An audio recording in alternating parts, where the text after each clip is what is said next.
Во училишниот двор на гимназијата Љупчо Сантов денеска се спроведе хуманитарна акција на која учениците преку продавање на храна и картички ќе му помогнат на ученик од ово училиште кој е корисник на социјална парична помош.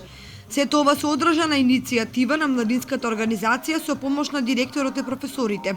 Председателот на младинската организација Иван Коцев, меѓу другото ја истакна и благодарноста на спонзорите и на сите оние кои помогнаа да се реализира оваа активност. Производите се тука што ги набавија учениците, некои се изработени од нивните родители, од нив истите се продаваат тука меѓу учениците, меѓу професорите, доаѓаат и граѓани кои што ги купуваат по символична цена и сето тоа го номинуваме за социјално загрозените ученици.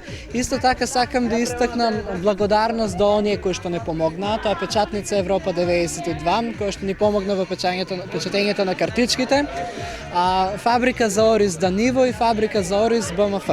Преземањето на акцијата Хуманоста на дело од страна на учениците од СОУ Љупчо Сантов е прекрасна идеја и сакам да потенцирам дека стварно што ја презема оваа акција е како идеја и од по повод смртта на Тоше Проевски, кој беше еден од хуманите луѓе во Македонија. Покрај овој штанд група ученици беа распоредени уште на две локации во градот, кај трговскиот центар и кај мостот кај градскиот пазар, при што продаваа картички по символична цена од 30 денари за помош на нивниот соученик. Средношколците од оваа организација ќе продолжат и во иднина да организираат вакви хуманитарни акции, што е доказ за соработката и со институциите и со професорите од ова училиште.